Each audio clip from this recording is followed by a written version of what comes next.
तो चलिए सीधे इस विषय की गहराई में उतरते हैं। इस चर्चा में स्वागत है, जहां आज हम एक ऐसी सोच पर बात करने वाले हैं जो हमारी सालों पुरानी मान्यताओं को बिल्कुल हिलाकर रख देगी। स्रोत सामग्री यानी सोर्स मटेरियल के अनुसार हमें पैसे को खोने के डर से बस बैंक या तिजोरी में जमा करने वाली आदत से अब बाहर निकलना ही होगा। इसके बजाय सारा फोकस उस पैसे को एकदम रणनीतिक तरीके से इन्वेस्ट करने पर होना चाहिए।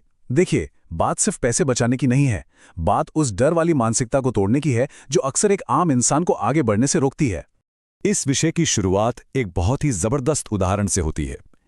एक तरफ देखिए, ठहरा हुआ पानी है और दूसरी तरफ मिट्टी में बोया गया एक बीज। अब हम सब जानते हैं कि अगर पानी एक जगह रुक जाए तो उसमें सड़न पैदा होने लगती है ना? बिल्कुल यही हाल उस पैसे का भी होता है जिसे बस जमा करके छोड़ दिया जाता है।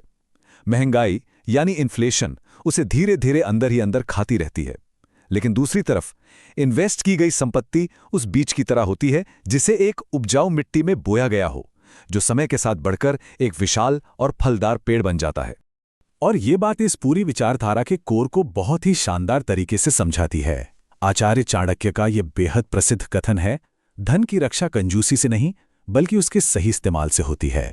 स्रोत यहां यह स्पष्ट करता है कि कैसे ये प्राचीन ज्ञान आज के समाज की उस आदत पर सीधा वार करता है जहां एक एक पैसा बचाने को ही सबसे बड़ी कामयाबी मान लिया जाता है। सच पूछो तो यह एक बहुत बड़ा भ्रम है।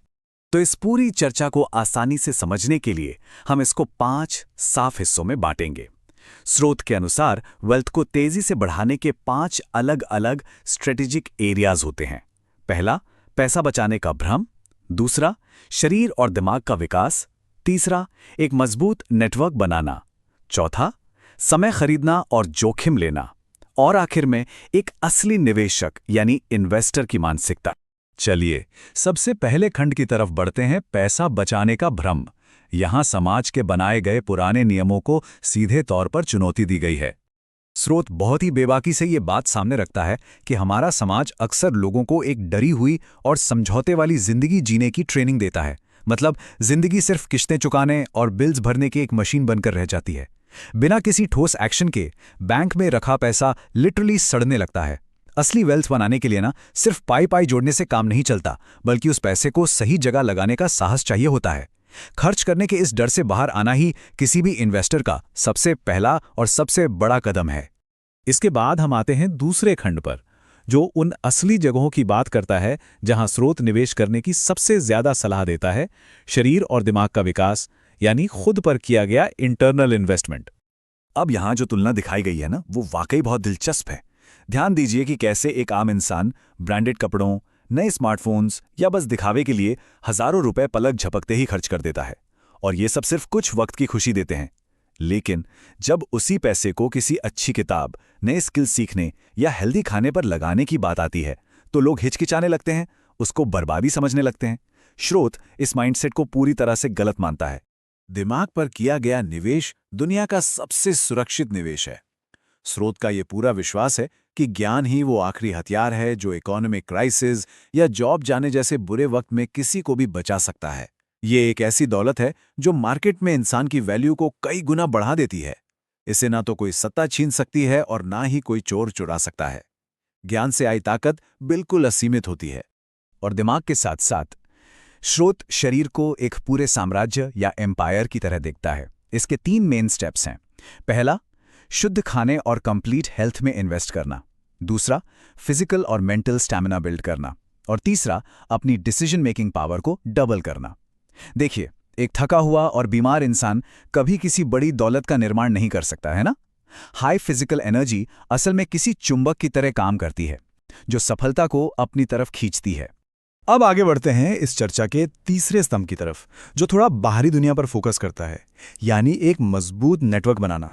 ये नंबर 5 एक बहुत ही गहरे कॉन्सेप्ट को दर्शाता है। कॉन्सेप्ट यह है कि किसी भी इंसान की नेटवर्थ और उसका माइंडसेट अक्सर उन 5 लोगों का एक एग्जैक्ट एवरेज होता है जिनके साथ वो सबसे ज्यादा समय बिताता है। सोचिए, ये कितना पावरफुल स्टेटमेंट है कि हमारे आसपास का सर्कल कितना बड़ा असर डालता है। यहाँ एक आम माइंडसेट और एक इन्वेस्टर माइंडसेट के बीच का अंतर बिल्कुल साफ हो जाता है। स्रोत के हिसाब से जो लोग अपना समय सिर्फ शिकायतें करने वाले और बिना मोटिवेशन वाले लोगों के साथ बर्बाद करते हैं, वो जिंदगी में वहीं अटक कर रह जाते हैं। इसके बिल्कुल उलट एक इन्वेस्टर उन एक्सक्लूसिव क्लब्स, सेमिनारों और सक्सेसफुल मेंटोर्स तक पहुंचने के लिए खुशी खुशी पैसा खर्च करता है। और स्रोत कहता है कि ये कोई चापलूसी नहीं है, बल्कि ये एक ऐसी डिप्लोमेटिक स्ट्रैटेजी या कूटनीति है जो आगे चलकर अनगिनत रिटर्न्स देती है। चलिए अब देखते हैं कि ये सब आपस में कैसे जुड़ता है। हमारा चौथा खंड है समय खरीदना और जोखिम लेना। एक बड़ा नेटवर्क बनाने के बाद बात आती है टाइम और रिस्क को सही तरीके से मैनेज करने की। यहाँ एक बहुत ही डायरेक्ट और थोड़ा कड़वा कॉन्ट्रास्ट देखने को मिलता है। एक गरीब मानसिकता वाले इंसान की कोशिश होती है थोड़ा सा पैसा बचाने के लिए अपना कीमती समय बेच देना, वहीं एक अमीर मानसिकता अपना समय बचाने के लिए पैसे खर्च करती है। स्रोत समझाता है कि अगर सच में बड़ी वेल्थ बनानी है तो किसी भी इंसान को खुद को छोटे मोटे और रोजमर्रा के कामों से आजाद करना ही पड़ेगा। इसे और अच्छे से समझाने के लिए स्रोत एक बड़ा ही जबरदस्त ऐतिहासिक उदाहरण देता है। पुराने जमाने में राजा कभी खुद सिपाही वाले काम नहीं करते थे। वो अपना दिमाग सिर्फ बड़ी रणनीतियों और प्लानिंग के लिए फ्री रखते थे और छोटे कामों के लिए दूसरों को नियुक्त करते थे। आज के टाइम में भी हमें यही करना चाहिए।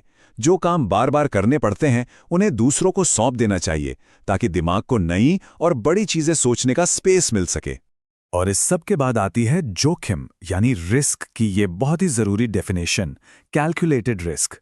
स्रोत का मानना है कि बिना मैदान में उतरे कोई भी जंग नहीं जीती जा सकती। अपनी कैपिटल को सोच समझकर रणनीतिक जगहों पर लगाना बहुत जरूरी है। और हाँ, इसमें जो थोड़ा बहुत नुकसान होने का डर होता है ना, उसे उस ट्यूशन फीस की तरह देखना चाहिए जो दुनिया की कोई भी बड़ी यूनिवर्सिटी नहीं सिखा सकती। 100% सुरक्षा का लालच असल में कायरता पैदा करता है। जो जंग के मैदान में उतरने से बचेगा उसकी हार तो तय है। और अब हम इस विश्लेषण के आखिरी और सबसे अहम पड़ाव पर आ गए हैं, एक असली निवेशक की मानसिकता। यहां हम स्रोत का समाज को लेकर सबसे कड़वा पर काफी सोचने पर मजबूर करने वाला नजरिया देखेंगे। तो सबसे ध्यान देने वाली बात यहां यह है जिसे स्रोत सामाजिक जाल या द सोसाइटल ट्रैप कहता है। एक थोड़ी डार्क सच्चाई यह है कि समाज अक्सर एक इंसान के तरक्की को पचा नहीं पाता। ज्यादातर लोग यही चाहते हैं कि उनके आसपास के लोग उनसे कमजोर ही रहें। जैसे ही कोई आगे बढ़ने लगता है तो सफलता ऑटोमैटिकली छिपे हुए दुश्मन पैदा करने लगती है। इसीलिए स्रोत बड़े ही न्यूट्रल तरीके से यह सलाह देता है कि एक इंसान को अपनी फाइनेंशियल स्ट्रेटजीज हमेशा एक राज की तरह छिपा कर रखनी चाहिए। अगर पूरी स्रोत सामग्री को निचोड़कर देखा जाए तो ये स्लाइड सबसे बड़ा पैराडाइम शिफ्ट है। एक कंजूस इंसान पैसे को तिजोरी में कैद कर देता है या बेकार की चीजों पर खर्च कर देता है। स्रोत इस आदत को अपने ही सैनिकों को मार देना कहता है। इसके बिल्कुल विपरीत एक असली निवेशक पैसे की हर एक छोटी इकाई को अपना एक सैनिक मानता है और वो उन सैनिकों को बैंक में कैद करने के बजाय बाहर भेजता है ताकि वो और ज्यादा क्षेत्र जीत कर लाएं और एक बहुत ही विशाल सेना खड़ी कर सकें। और इसी के साथ हमारी ये चर्चा एक बहुत ही प्रोवोक करने वाले सवाल पर आकर रुकती है। क्या संपत्ति को एक मालिक की तरह जिंदगी पर हावी होने दिया जाएगा या फिर उसे एक सैनिक की तरह अपने हिसाब से इस्तेमाल किया जाएगा? ये आखिरी सवाल सच में हमें अपने फाइनेंशियल माइंडसेट पर गहराई से सोचने पर मजबूर करता है और ये सोचने का वक्त देता है कि हम अपने रिसोर्सेज का आगे कैसे